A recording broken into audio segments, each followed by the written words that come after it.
साल था 1669। बनारस की गलियों में शोर और अफरा तफरी का माहौल था। हर मोड़ पर डर का साया था। सम्राट औरंगजेब अपनी सेना के साथ काशी में प्रवेश कर चुका था और उसके आदेश स्पष्ट थे, यहाँ का हर मंदिर ध्वस्त करो।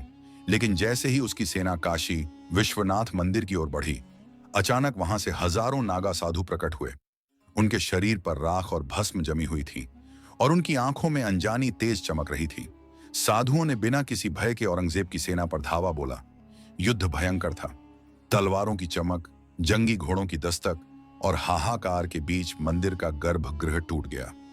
औरंगजेब ने 400 से अधिक साधुओं का वध कर दिया और उसी स्थान पर अपने आदेशानुसार ज्ञानवापी मस्जिद का निर्माण करवाया। लेकिन कहानी यहीं खत्म नहीं होती। काशी सिर्फ एक नगर नहीं था, यह वह नगरी थी जिसे स्वयं भगवान शिव ने अपने त्रिशूल की नोक से निर्मित किया। पुराणों में लिखा है, त्रिशूलाग्रे स्थितम स्थानम सर्व तीर्थमयम शिवम, अर्थात यह शहर शिव के त्रिशूल पर टिका हुआ पवित्र स्थान है। माना जाता है कि यहाँ की गंगा की धारा, घाटों की आरती और हर मंदिर की घंटी सदियों से अदृश्य शक्तियों को जगाए हुए हैं। यही कारण था कि लोग यहाँ अपने जीवन के अंतिम दिन बिताने आते थे, क्योंकि यहाँ मृत्यु भी मोक्ष में बदल जाती थी। कहा जाता है कि जब मुगल आक्रमणकारियों ने हमला किया, मंदिर का मूल शिवलिंग बचाने के लिए एक साधु ने उसे ज्ञानवापी कुएं में गिरा दिया और तभी से यह कुआं रहस्यमय बन गया। लोक मान्यता है कि यदि कोई व्यक्ति अपनी परछाई उस कुएं में नहीं देख पाता, तो उसके जीवन में अगले 6 महीनों में मृत्यु आने का संकेत होता है। काशी विश्वनाथ मंदिर का पहला निर्माण राजा हरिश्चंद्र ने करवाया था। उन्होंने यह मंदिर सत्य और धर्म के प्रतीक के रूप में बनवाया ताकि हर यात्री मोक्ष प्राप्त कर सके। समय बीता, मंदिर बार बार नष्ट और पुनर्निर्मित होता रहा। विक्रमादित्य, अकबर और अंततः महारानी अहिल्याबाई होलकर सभी ने मंदिर के पुनर्निर्माण और संरक्षण में अपना योगदान दिया। और जब स्वर्ण शिखर की बात आती है, तो वह महाराजा रणजीत सिंह की देन है, जिसने मंदिर की महिमा और भव्यता को सदियों तक जीवित रखा। आज भी काशी की गलियों में कदम रखते ही ऐसा लगता है जैसे इतिहास जीवित होकर आपके सामने खुल रहा हो। मंदिर के गर्भगृह में छिपी भूमिगत सुरंगें, दक्षिण की ओर झुका शिवलिंग, 5 आरतियों की प्राचीन परंपरा, धन्वंतरी कुंड का चमत्कारी जल, ये सब बातें इस नगर को सिर्फ ऐतिहासिक नहीं बल्कि अद्भुत और रहस्यमय बनाती हैं। कहते हैं, काशी में मरने वाला मरता नहीं, वह शिव में लीन होकर मुक्त हो जाता है। यही कारण है कि यह शहर सदियों से अमर नगरी कहलाता रहा है। काशी की गलियों में चलते हुए ऐसा लगता है जैसे हर पत्थर, हर कोना, हर गली किसी गुप्त कहानी को फुसफुसा रहा हो। यहाँ की हवा में भक्ति और रहस्य दोनों की गंध है। कुछ लोग कहते हैं कि शिवलिंग की झुकी हुई मुद्रा सिर्फ स्थापत्य नहीं बल्कि संदेश है। यह बताती है कि शिव स्वयं मृत्यु का सामना कर रहे हैं ताकि काशी में कोई भी भयभीत न हो। मंदिर के गर्भगृह के पीछे एक गुप्त द्वार है जिसे सदियों से बंद रखा गया है। कहा जाता है कि यह द्वार गंगा तक जाता है और प्राचीन समय में इसे केवल अनुष्ठानिक उद्देश्यों के लिए खोला जाता था।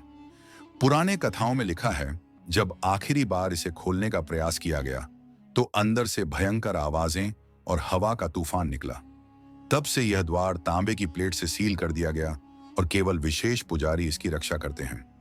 ज्ञानवापी कुएं का रहस्य आज भी लोगों को हैरान करता है। माना जाता है, यदि कोई अपनी परछाई इसमें नहीं देख पाता तो उसके जीवन में अगले 6 महीने में मृत्यु आ सकती है। लेकिन इसे केवल भय के रूप में नहीं देखा जाता। कई भक्तों का मानना है कि कुएं का पानी शिव और शक्ति का आशीर्वाद है। यह कुआं केवल जल नहीं बल्कि आस्था और रहस्य का प्रतीक है। काशी में हर घाट, हर मंदिर, हर कुंड और हर मार्ग अपने भीतर सैकड़ों वर्षों की स्मृतियों को समेटे हुए हैं। मणिकर्णिका घाट, जहां जीवन और मृत्यु साथ साथ चलते हैं। अन्नपूर्णा मंदिर, जहां शिव और माता अन्नपूर्णा का अद्भुत मिलन दिखाई देता है। धन्वंतरी कुंड, जो रोगों से मुक्ति का प्रतीक है। यह शहर केवल मंदिरों और धार्मिक स्थलों का नहीं बल्कि आस्था, रहस्य और चमत्कारों का केंद्र है। काशी विश्वनाथ केवल एक मंदिर नहीं बल्कि भक्ति, इतिहास और रहस्य का संगम है। यहाँ हर कदम पर एक नई कहानी, हर पत्थर पर एक नई रहस्य की परत और हर ध्वनि में शिव की उपस्थिति महसूस होती है। काशी में कदम रखते ही आप महसूस करेंगे यहाँ मृत्यु भी भय नहीं, वरदान है। यह नगर केवल जीवित नहीं, अमर है। काशी की गलियों में कदम रखते ही ऐसा लगता है जैसे समय खुद थम गया हो। हर घाट, हर मंदिर, हर कुंड अपनी कहानी फुसफुसा रहा हो। यहाँ जीवन और मृत्यु, भक्ति और रहस्य, इतिहास और चमत्कार एक साथ मौजूद हैं। विश्वनाथ ज्योतिर्लिंग सिर्फ एक मूर्ति नहीं, बल्कि इस नगर की आत्मा है। उसकी झुकी हुई मुद्रा, गर्भगृह की गुप्त सुरंगें, ज्ञानवापी कुएं का रहस्य, सब कुछ यह बताता है कि काशी केवल एक नगर नहीं, बल्कि शिव का निवास, मोक्ष का केंद्र और अद्भुत रहस्यों का घर है। जो यहाँ आता है वह अनुभव करता है कि यह शहर केवल भौतिक नहीं है, यह आस्था, विश्वास और दिव्यता का प्रतीक है।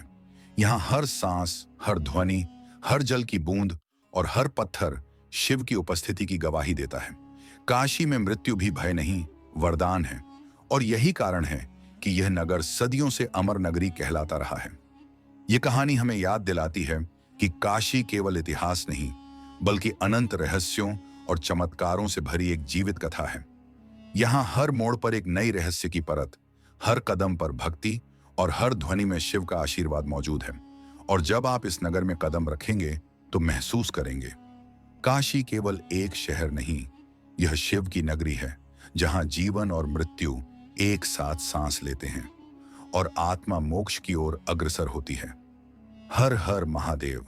क्या आपने कभी सोचा है कि आखिर वह कौन सी शक्ति है जो करोड़ों श्रद्धालुओं को हर साल कटरा से त्रिकुटा पर्वत की कठिन चढ़ाई चढ़ने के लिए प्रेरित करती है? क्या है वह रहस्य जिसने इस गुफा को भारत के सबसे चमत्कारी और शक्तिशाली स्थानों में से एक बना दिया? माता वैष्णो देवी का दरबार केवल एक मंदिर नहीं है, बल्कि यह वह स्थान है जहां आस्था, चमत्कार और रहस्य एक दूसरे से मिलते हैं। युगों युगों से यहां आने वाले यात्रियों ने ऐसे अनुभव साझा किए हैं जिन्हें सुनकर आज भी रोंगटे खड़े हो जाते हैं। कहते हैं, जब जब अधर्म बढ़ा है और संसार संकट में आया है, तब तब देवी शक्ति ने किसी न किसी रूप में अवतार लेकर धर्म की रक्षा की है। इसी शक्ति का अवतार मानी जाती है माता वैष्णो देवी, जिन्हें त्रिकुटा और माता रानी भी कहा जाता है। माता वैष्णो देवी की उत्पत्ति पौराणिक कथा के अनुसार सतयुग के समय भगवान विष्णु के भक्त श्रीधर ने एक विशाल यज्ञ का आयोजन किया। उस यज्ञ में देवी शक्ति ने एक दिव्य कन्या के रूप में प्रकट होकर श्रीधर की भक्ति से प्रसन्न होकर उसे आशीर्वाद दिया। यही दिव्य कन्या आगे चलकर वैष्णो देवी के रूप में पूजी जाने लगी। दूसरी कथा के अनुसार माता वैष्णो देवी का जन्म रत्नाकर नामक भक्त के घर हुआ। बचपन से ही उनमें अलौकिक शक्तियां थीं। वे सदैव ईश्वर की भक्ति में लीन रहती और उनका जीवन साधारण मनुष्यों से अलग था। बड़े होकर उन्होंने तपस्या शुरू की और संकल्प लिया कि जब तक श्री राम, जो उस समय अवतार रूप में पृथ्वी पर थे, उन्हें दर्शन नहीं देंगे, तब तक वे अपना तप नहीं छोड़ेंगी। श्री